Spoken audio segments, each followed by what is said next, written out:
Resort fees always seem to be in the upswing, and the founder of the blog Vital Vegas, Scott Roeben, is here in studio. And Scott, first off, we are learning a bit more about resort fees going up, and the timeline is in about a week. What can you confirm and what can you tell us? Yep, October 15th, a couple more are going up. Rio is going to get bumped up to $35 a night, and Caesars Palace is getting bumped up to $45 a night. I hate to bear bad news, but yeah, I don't really understand it. But you know what? I have decided not to get outraged about it every time I hear about this. I've decided it's the cost of the room, and as long as they tell you up front, there's some new legislation that will force everybody to tell you up front, and it's just the price of your room, and Vegas still has great deals on rooms. So that's how I'm becoming calmer as a human being. You're getting very zen on this issue. Speaking of legislation and lawmakers, Congresswoman Dina Titus has a bill trying to cap these, apparently. What is the chance of success there? That's true. I don't know if it's going to cap anything, but they're going to make sure that it's transparent, that you know the resort fee up front. I didn't read the thing because I don't really read a lot per se, but I say it's all positive for the consumer because people have the right to know what they're going to pay. And ultimately, if you add up that number, it's not always a huge amount in Vegas. So again, I say just consider it part of the fee, and hopefully that legislation will pass. So we've learned you've turned into a Zen-like yogini and you don't read. It is true.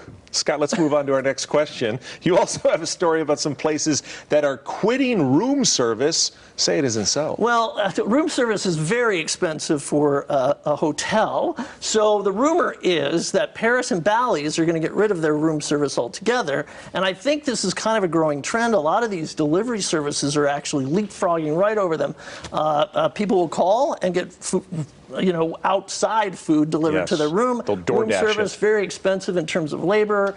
Quite often it's a union situation, very expensive labor. So it's a cost-cutting measure. I hear this is coming up by the end of the year. $45 a night resort fees, and you can't get a darn cheeseburger brought to your room. What's going on in the world? Finally, there's a show at the Sahara. Apparently, it's in a bit of trouble. Yeah, I think everybody kind of could foresee this one. It's a difficult location. It's Blanc de Blanc.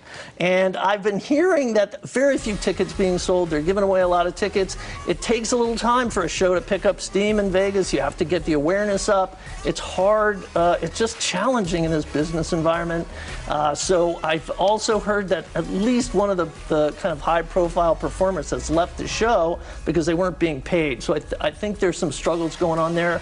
And again, hate to bear bad news, but just something to watch. And I always find it interesting to see how these shows navigate the business waters here in Vegas. What do you think the window of time is to determine if a show will be eventually successful? Is it 6 months, a year? What is it? I think they've got to have the money to invest in marketing for 6 to 9 months at least. So it's crazy when you hear about a show going under in a month or 2 months because you can tell they didn't come into it with the financial resources to make it go. I think this one had some financial backing, but I've heard that the producers are now very hands-off. That is not a good sign. Not at all. You need time to find that audience. Thanks, Scott. Good stuff.